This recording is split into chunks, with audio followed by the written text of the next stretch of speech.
बिस्मिल्लाहिर्रहमानिर्रहीम। अस्सलामु अलैकुम। मैं हूं मुदस्सर शाही एडवोकेट और आप देख रहे हैं हमारा यूट्यूब चैनल लीगल इशूज़। आज हम बात करने लगे हैं कि लड़ाई झगड़े के केसेस में, मर्डर के केसेस में हॉस्पिटल जाना पड़ जाता है कभी, और मेडिकल की ज़रूरत पड़ती है, या आफ्टर डेथ हमें पोस्टमार्टम करवाना पड़ता है। उसका क्या तरीक़ाकार है, क्या रूल्स हैं, क्या देखा जाता है इसमें, इस पे बात करेंगे। सबसे पहले पुलिस की बात करें तो जब कहीं झगड़ा हो जाए या मर्डर हो जाए, पुलिस को इतला दी जाती है, 15 पे कॉल करें या जैसे भी। पुलिस को इतला दी, पुलिस आ गई उस मौका पर आते ही पुलिस का काम है कि वो इंक्वेस्ट रिपोर्ट तैयार करे। इंक्वेस्ट रिपोर्ट ये होती है कि मौके के ऊपर जो भी फ़ौरन उन्होंने देखा फौरी तौर पे लिखें। मसलन मौके के ऊपर कितनी डेड बॉडीज़ हैं, मौके के ऊपर ब्लड है तो ब्लड का सैंपल ले लेंगे। मिसाल के तौर पर अगर मिट्टी के ऊपर ब्लड पड़ा हुआ है तो ब्लड स्टेन्ड अर्थ, उसका सैंपल थोड़ा सा ले लेंगे। फिर अगर फ़र्श के ऊपर है तो फिर रुई लेके, तो रुई के साथ वो ब्लड लगा के सैंपल सेव कर लेंगे। एम्प्टीज़ पड़ी हैं, फायर आर्म से उन्होंने फायरिंग की थी तो एम्प्टीज़ कलेक्ट कर लेंगे। बॉडी पड़ी हुई है, कितनी बॉडीज़ पड़ी हैं, किस हालत में पड़ी हुई हैं, और कहाँ कहाँ उनको फायरिंग से या किस तरह इंजर्ड हैं, वो कहाँ कहाँ पे उनको ज़ख़म है, नक्शा मज़रूबी, ये सारी इंक्वेस्ट रिपोर्ट फौरी तौर पर जो भी उन्होंने मुशाहदा किया वो नोट कर लेते हैं। नोट करने के बाद वो उसको जो है सरकारी हॉस्पिटल उधर पहुंचाते हैं और जाके जनाब रिक्वेस्ट करते हैं। तफ्तीशी ऑफिसर रिक्वेस्ट करता है कि ये इस तरह मर्डर हो गया, इस तरह फ़ाइट हो गई है, तो ये जनाब आप इसकी वजह मौत से हमें आगाह करें। उसके साथ वो फिर इंक्वेस्ट रिपोर्ट लगाएगा। अगर एफआईआर हो चुकी है तो एफआईआर की कॉपी लगाएगा, तो साथ दरख्वास्त लिख के देगा कि इसकी वजह मौत से हमें आगाह करें। तो फिर उसके बाद डॉक्टर्स का काम शुरू हो जाएगा। दो किस्म की डॉक्टर इसमें देख सकते हैं, एक तो मौत की सूरत में और दूसरा ज़ख्मी होने की सूरत में। जब कोई ज़ख्मी होगा तो फिर डॉक्टर क्या क्या देखेंगे कि इस पे तशद्दुद हुआ है, इस चीज़ को वो देख सकते हैं। फिर इसको जहर दिया गया है, उस चीज़ को वो देख सकते हैं। तीसरी चीज़ ये देखी जा सकती है कि इस बंदे को सेक्सुअल असॉल्ट किया गया है, तो ये ज़िंदा होने की सूरत में 3 तशद्दुद, सेक्सुअल असॉल्ट, पॉइज़न, ये देख इनके बारे में वो मेडिकल बन सकता है। दूसरा, अगर किसी की डेथ हो गई है तो उस सूरत में देखा जाएगा इस बंदे को पॉइज़न दिया गया, इस बंदे को तशद्दुद करके मारा गया, या इस बंदे की नेचुरल डेथ है या बीमारी है। तो इन चीज़ों का हो सकता है। पाकिस्तान में वैसे बीमारी की वजह से डेथ हो उसका पोस्टमार्टम नहीं होता, बाकी दोनों होते हैं। तो ये डॉक्टर साहब ने नोट करना है। तो पुलिस वाले डॉकेट बना के उधर देते हैं। फिर अगर एफआईआर दर्ज हो, एफआईआर की कॉपी, इंक्वेस्ट रिपोर्ट साथ लगा के, दरख्वास्त लगा के तो रिक्वेस्ट करते हैं, एप्लीकेशन देते हैं कि जनाब इनका हमें आगाह करें। और अगर ये तो था सिंपल, अगर फौरी तौर पे हुआ तो लेके आए तो डॉक्टर साहब को रिक्वेस्ट करें। दूसरा तरीका ये हो सकता है, ज़ख्मी था, हॉस्पिटल में लेके आए, हॉस्पिटल में उसका ट्रीटमेंट कर, ज़िंदा था, ट्रीटमेंट हो रहा है, ट्रीटमेंट के दौरान उसकी डेथ हो जाए, फिर ऐड करने पड़ेंगे कुछ कागजात, इंक्वेस्ट रिपोर्ट होगी, एफआईआर अगर है वो होगी, फिर इसके साथ नक्शा मज़रूबी होगा। सारी चीज़ें लगाने के साथ एमएलसी, मेडिको लीगल सर्टिफिकेट भी साथ लगाएंगे। फिर उसके साथ डॉक्टर की जो ऑपरेशन नोट्स होते हैं कि डॉक्टर साहब ने जो उसका ऑपरेट किया, जो चीज़ें उसने किया, उसके अंदर वो लिखेगा डॉक्टर कि जनाब मैंने चीर फाड़ जो किया, ये फ़लाँ जगह पे कट मैंने लगाया, फ़लाँ ऑर्गन को अंदर जाके, तो इस वजह से फ़लाँ कट मैंने, स्टिचेस मैंने ब्लैक कलर के धागे से या जिससे भी वो मैंने लगाई हैं। तो अपना ऑपरेशन नोट्स भी वो लिखेगा। ये सारी चीज़ें लगाने के बाद, ये डॉक्यूमेंट सारे मुकम्मल हो गए, डेथ सर्टिफिकेट भी साथ उसको फिर अटैच करना पड़ेगा। करने के बाद फिर उसका पोस्टमार्टम हो जाएगा। प्रिंसिपल ऑफ डायग्नोसिस, इसके 3 प्रिंसिपल बेसिक हैं। सबसे पहले हिस्ट्री उसकी लिखी जाती है कि हिस्ट्री क्या थी, पुलिस ने जो इतला दी कि फ़लाँ जगह पे लड़ाई हो गई थी, आर्म वेपन थे उनके पास, असला था, डंडे थे, क्या हुआ, रीज़न क्या थी, वो नाम, पता, उनके जनाब को शनाख्ती अलामत और उनका, ये सारी चीज़ें जो ऑलरेडी इतला दी जाती है, हिस्ट्री उसकी लिखी जाती है। उसके बाद एग्ज़ामिनेशन, जो डॉक्टर साहब ने एग्ज़ामिनेशन किया, ऑब्ज़र्व किया, तो वो उसके बाद फाइनल उनका इन्वेस्टिगेशन या ओपिनियन वो फ्रेम कर देते हैं। ये 3 चीज़ें डॉक्टर साहब करते हैं। ऑटोप्सी करनी है, पोस्टमार्टम करना है किसी बंदे का, तो दो तरह का पोस्टमार्टम होता है। एक मिनी ऑटोप्सी कहते हैं। मिनी ऑटोप्सी का मतलब है कि अगर किसी बंदे को पॉइजन दे दिया, जहर दे दिया, सिम्टम हमें मालूम हो रहे हैं, तो डॉक्टर साहब क्या करेंगे, उसके जिस्म में से फ्लूइड लेंगे, कोई थोड़ा सा मादा लेंगे उसके जिस्म में से, जिससे फिर ऑब्जर्व किया जा सके, टेस्ट किया जा सके कि कौन सा किस किस्म का जहर दिया गया। कल को अगर पता चलता है वहाँ से कोई शीशी रिकवर होती है जहर की, फिर उस जहर के साथ और इसका जो लिया हुआ था केमिकल इसके जिस्म में से थोड़ा सा, उनको मैच किया जाएगा कि हाँ वाकई साबित होता है कि फ़लाँ बंदे के पास से या उसके कपड़ों को थोड़ा सा लगा हुआ था जो मुजरिम है, तो वही जहर इसके अंदर भी था, उसकी वजह से डेथ हुई। एनी हो, तो मिनी ऑटोप्सी, शॉर्ट इसको कह लें पोस्टमार्टम, सिर्फ उसके जिस्म से कुछ मादे ले लिए और उनको टेस्ट करने के बाद, ये मिनी ऑटोप्सी सिर्फ होगी पॉइजन के केसेस में। दूसरी नॉर्मल पोस्टमार्टम, पोस्टमार्टम नॉर्मल जो होता है उसके अंदर फिर सबसे पहले हिस्ट्री लिखनी है। हिस्ट्री क्या है, नाम, पता, उसकी एज, इस किस्म की चीज़ें सारी लिख के, किस ड्रेस वगैरह उसका क्या था, फिर हुआ क्या, मामला क्या हुआ, झगड़ा हो गया था, कितनी इंजरीज आ गई हैं, इंक्वेस्ट रिपोर्ट के अंदर जो मालूमात है ये सारी उसके अंदर तहरीर कर देते हैं। अगर कोई FIR है वो भी लिखी जाती है, सारा मैटर उसके अंदर जो शुरू करने से पहले उसको कहते हैं हिस्ट्री। सारा कुछ लिखने के बाद डॉक्टर साहब ये भी लिखेंगे कि इस बंदे की डेथ कब हुई, जो हिस्ट्री में जो मालूमात मिली हैं, इसकी डेथ कब हुई, फिर इसका जनाब पोस्टमार्टम कब हो रहा है, तो इंजरीज़ कब काज हुई, इंजरीज़ और डेथ में कितना फ़र्क है, डेथ और पोस्टमार्टम में कितना फ़र्क है, ये हिस्ट्री लिखी जाएगी पहले। उसके बाद फिर पोस्टमार्टम शुरू होगा। पोस्टमार्टम में दो चीज़ें, पहली एक्सटर्नल एग्जामिनेशन उसका करेंगे डॉक्टर साहब, एक्सटर्नल एग्जामिनेशन उस बॉडी का करेंगे, उसके बाद इंटरनल एग्जामिनेशन करेंगे। पहले हम डिस्कस करते हैं एक्सटर्नल एग्जामिनेशन। बैरूनी मुशाहदा, किसी बॉडी का एक्सटर्नल एग्जामिनेशन करने के लिए 5 चीज़ें ऐसी हैं कि जो डॉक्टर साहब ने देखनी है। सबसे पहले उसका जनरल एग्जामिनेशन। जनरल एग्जामिनेशन ये होता है कि उस बॉडी को देखा है, इसकी लंबाई कितनी है, हाइट कितनी है इस बंदे की, फिर देखा जाएगा इसका जनाब कलर कैसा है, इसकी जनाब बाल कैसे हैं, इसकी आई कलर कैसा है, इसके बालों का रंग कैसा है, फिर इस पे कोई ज़ाहरी तौर पे कुछ अगर आपको महसूस हो रहा है तो ये यानी उसकी फ़िज़ीक के बारे में सारी मालूमात लिखी जाएंगी। उसके टीथ कितने हैं, यहाँ ये भी नोट करना है, उसके टीथ कितने हैं। टीथ क्यों नोट किए जाते हैं, इसलिए कि अगर तो उसके टीथ 32 हैं उसके मुंह के अंदर, तो यहाँ से समझा जाएगा कि 32 टीथ होने का मतलब है 25 साल या इससे ज़्यादा एज है इसकी। अगर 32 से कम है तो फिर ये समझा जाएगा कि इसकी एज 25 से कम है। नॉर्मली विजडम टीथ, अकलदाड़ जिसे कहते हैं, फाइनल जो 32 पूरे करने के लिए 25 साल की उम्र तक वो निकल आता है और 32 पूरे हो जाते हैं, तो वो काउंट किए जाएंगे उसके टीथ। वेट नोट किया जाएगा, कितना वज़न था इसका। और अगर नामालूम बंदे की लाश मिल गई है तो फिर डॉक्टर साहब और ज़्यादा विजिलेंट होंगे। मसलन उसने जो ड्रेस पहना हुआ है उसके ऊपर कोई स्टिकर लगा हुआ है वो भी नोट करेंगे, उससे पता चलेगा कि ये स्टिकर किस टेलर ने इसका स्टिच किया होगा कपड़ा, और ये कहाँ से ये बंदा हो सकता है। तो ये मालूमात लेनी है। एक्सटर्नल एग्जामिनेशन में सबसे पहले जनरल एग्जामिनेशन होगा। नंबर 2 है थैनाटोलॉजी। थैनाटोलॉजी या इसको कहते हैं कि चेंजेस आफ्टर डेथ, कि उसके जिस्म में जो चेंजेस आती हैं उनका पता लगाया जाता है कि बॉडी के अंदर कितनी देर पहले इसकी डेथ हुई। इससे नोट किया जाता है time between injuries and death, time between death and postmortem. अभी कैसे पता चलता है, उसकी बॉडी जो जिसका मर्डर हुआ है, जिसकी डेथ हुई है, उसकी बॉडी को देखा जाता है, जिस तरह पड़ी हुई है ना बॉडी ज़मीन पर या कहीं भी अब पड़ी हुई है, तो वहाँ पर ब्लड नीचे की तरफ, हमेशा ग्रेविटी की वजह से ब्लड नीचे की तरफ जाता है और नीचे जमा होता है। और जब ब्लड डेथ के बाद ऑक्सीजनेटेड नहीं, डीऑक्सीजनेटेड ब्लड जब जमा होगा किसी जगह पर, तो फिर वहाँ पर नीलाहट होगी, नीला निशान पड़ेगा। पहले 3 घंटे के अंदर अंदर वो छोटे छोटे छोटे नीले निशान होंगे।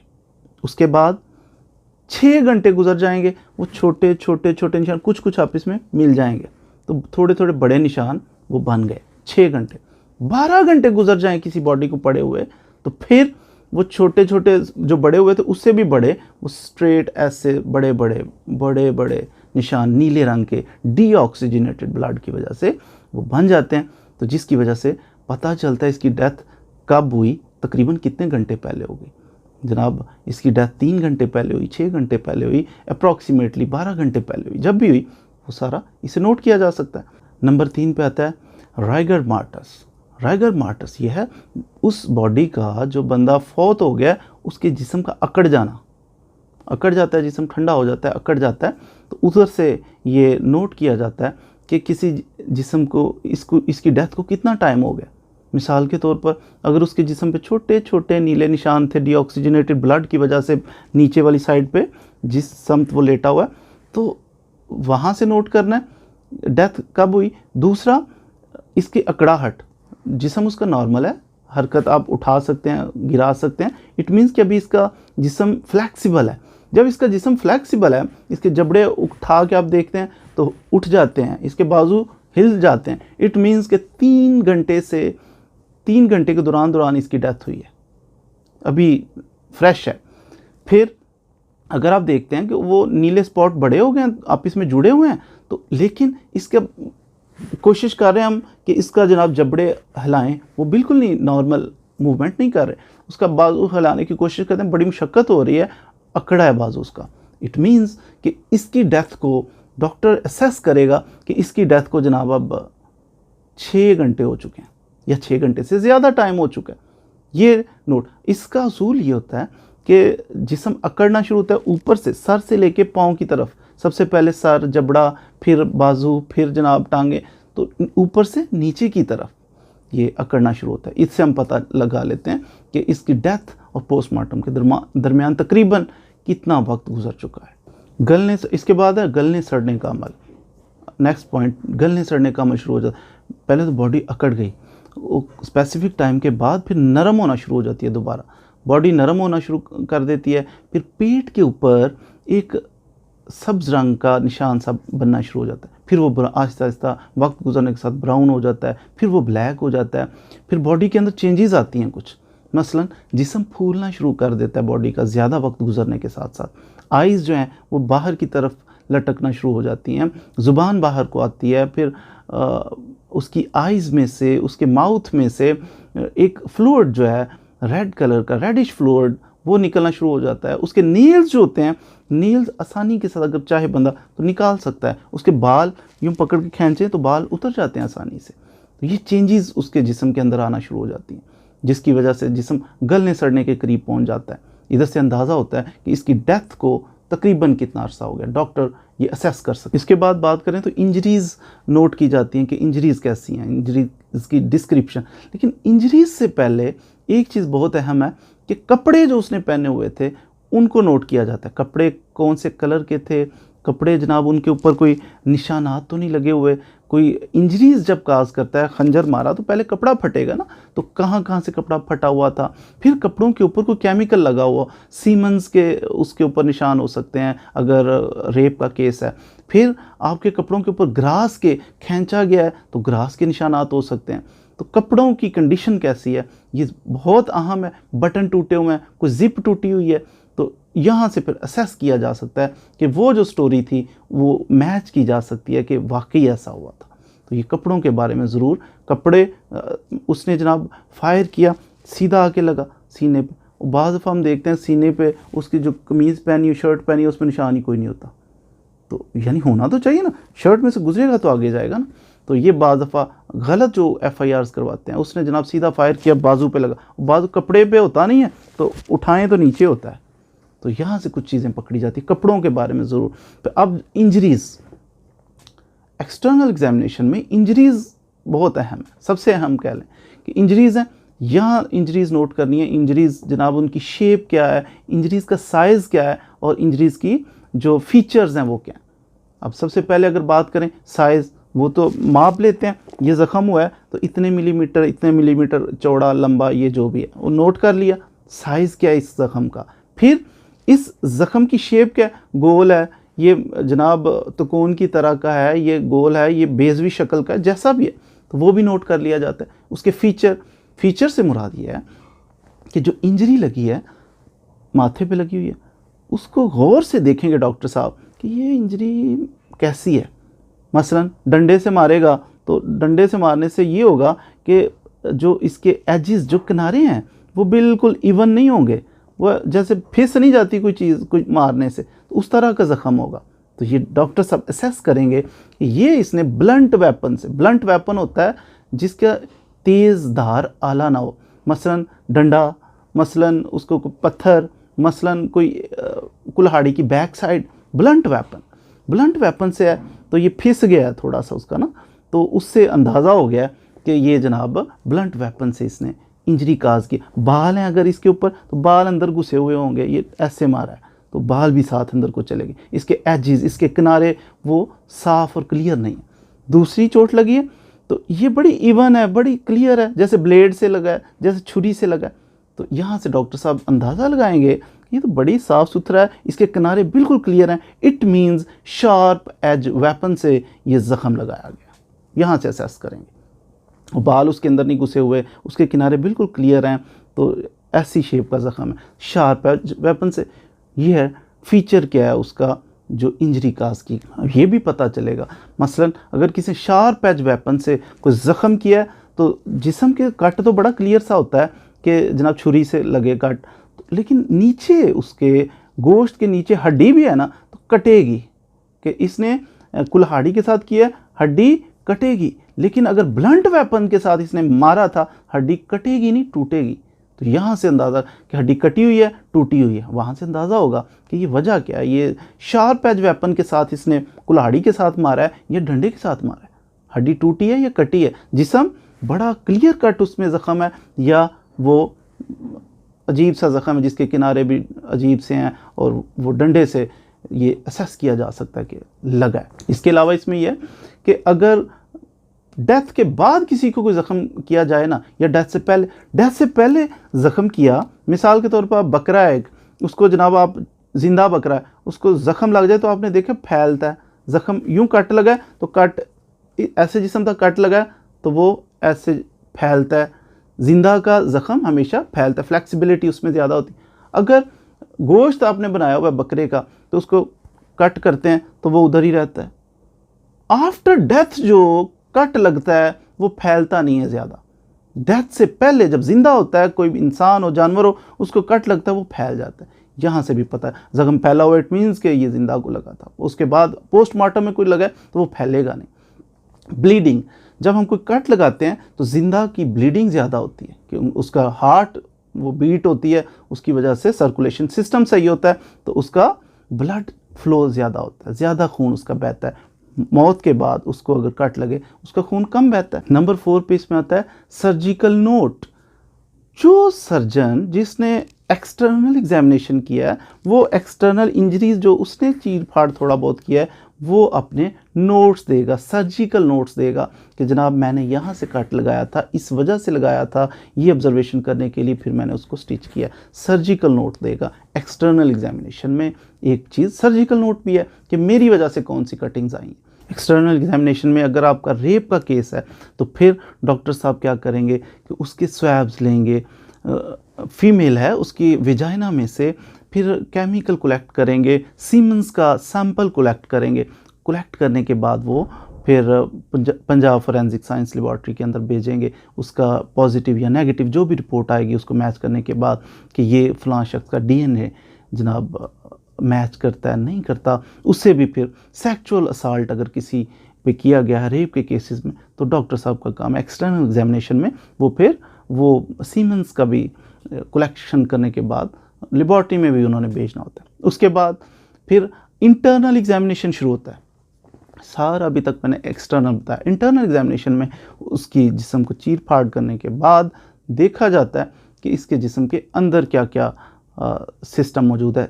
जिस्म जब भी उसका पोस्टमार्टम कर रहे हैं तो 3 चीज़ें खोलना मस्ट है, उसका सर, उसका सीना, उसका पेट, यानी हेड और फेस। इसको खोलने के बाद उसके अंदर ऑब्जर्वेशन उन्होंने देनी है कि क्या क्या चीज़ मौजूद है, कैसे। फिर उसका थोरैक्स यानी उसका सीना, इसको खोलेंगे और उसके अंदर से अपनी ऑब्जर्वेशन देंगे। फिर उसके बाद एब्डोमेन यानी उसका पेट खोलेंगे, उसके अंदर से अपनी ऑब्जर्वेशन देंगे कि क्या क्या हमने ऑब्ज़र्व किया। डॉक्टर साहब तीनों कैविटीज़ खोलेंगे, उनको ऑब्जर्वेशन देंगे, उसके बाद डॉक्टर साहब अपनी ओपिनियन देंगे कि अब सारी चीज़ें खोलने के बाद, ऑब्ज़र्व करने के बाद अपनी ओपिनियन देंगे कि कौन कौन सी ज़रबात जो हैं ये उसकी डेथ से पहले थी, कौन कौन सी डेथ के बाद ज़रबात उसको आई, फिर उसके बाद कौन से आले के साथ कौन सी ज़रब आई, इंजरी कौन सी किस आले के साथ आई, उसके बाद वजह मौत जो है वो कौन सी इंजरी है, फ़लाँ इंजरी जो हार्ट पे लगी थी उसकी वजह से इसकी डेथ हुई है। अपना फाइनल ओपिनियन भी डॉक्टर साहब देंगे। फिर डॉक्टर साहब वक्त लिखेंगे कि इसको इंजरीज़ और डेथ के दरमियान कितना, या इंजरीज़ को कितना वक्त हो गया है, इंजरीज़ और डेथ के दरमियान कितना तकरीबन फ़र्क था। फिर ये लिखेंगे कि इसकी डेथ और पोस्टमार्टम के दरमियान कितना फ़र्क था। वो मैंने बता दिया कि कहाँ कहाँ से कैसे मुशाहदा किया होता है डॉक्टर साहब ने। ब्लंट वेपन से किसी इंसान को जो चोट आती है, 4 किस्म की नॉर्मली इंजरीज़ उसमें हो जाती हैं।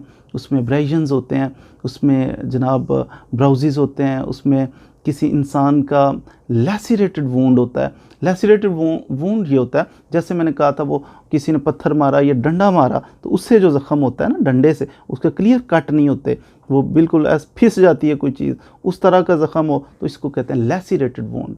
फिर इसके बाद जब ब्लंट वेपन से किसी से जिसका एज जो है वो शार्प नहीं है, ब्लंट वेपन डंडा वगैरह, उससे जब काज करेगा तो हड्डी जो है वो डिसलोकेट होगी या वो फ्रैक्चर होगी। तो ये इस किस्म की 3, उस पर जनाब स्किन है तो थोड़ी सी रगड़ आ जाएगी, खराश आ जाएगी, नील पड़ जाएगा। तो ये 3-4 किस्मों के जो ज़ख़म है ये आते हैं ब्लंट वेपन से अगर आपके ऊपर अटैक किया जाए। शार्प एज वेपन की वजह से 3 किस्म के ज़ख़म आ सकते हैं। एक आपको इनसाइज्ड वूंड आ सकता है, मिसाल के तौर पर छुरी थी, उसने मारी, बड़ा क्लियर कट सा आपको ज़ख़म आया, तो ये इनसाइज्ड वूंड, छुरी लग गई है जनाब, क्लियर सा एक ज़ख़म है छुरी की वजह से। दूसरा इसको कहते हैं चॉप वूंड। चॉप वूंड ये होता है कि नॉर्मली किसी हैवी वेपन से लगाया जाता है, मसलन टोका पकड़ा हुआ है, कुल्हाड़ी पकड़ी है, और चॉप वूंड ऐसे नहीं लगता, ऐसे लगता है। चॉप करते हैं ना कभी कुछ चीज़ों को, तो ये चॉप वूंड है, कुल्हाड़ी सीधी मार दी उसने, सीधी मार दी उसने, तो ये टोका मार दिया, तो ये जो इसको कहते हैं शार्प एज वेपन की वजह से। लेकिन चॉप वूंड, इनसाइज्ड वूंड, छुरी लग गई, तलवार लग गई, तो चॉप वूंड सीधा। उसके अलावा क्या, स्टैब वूंड। स्टैब वूंड ये होता है कि ये भी शार्प एज वेपन की वजह से है, लेकिन ये खोंप दिया गया, छुरी को इस तरह मारा गया, इस तरह नहीं मारा गया, छुरी को सीधा खोंप दिया उसके जिस्म में। ये जो ज़ख़म आएगा अंदर की जानिब, कैविटी की जानिब, इसको कहते हैं, ये है स्टैब वूंड। ये भी शार्प एज वेपन की वजह से। इसके अलावा एक ज़ख़म आ सकता है हमें फायर आर्म की वजह से, असले की वजह से, किसी ने हमें पिस्टल से मारा है, किसी ने असले की वजह से, तो वो जो है गोली लगने की वजह से, तो ये फायर आर्म वूंड होता है। ये कुछ अक़साम थी जो नॉर्मली ज़ख्मी कर देते हैं या मर्डर कर देते हैं, उसके दौरान ज़ख़म आ जाते हैं हमें मुख्तलिफ़ वेपन्स की वजह से। उम्मीद है आपने आज के लेक्चर से ज़रूर कुछ ना कुछ सीखा होगा। मज़ीद वीडियोज़ के लिए हमारे साथ रहिए। Thank you very much.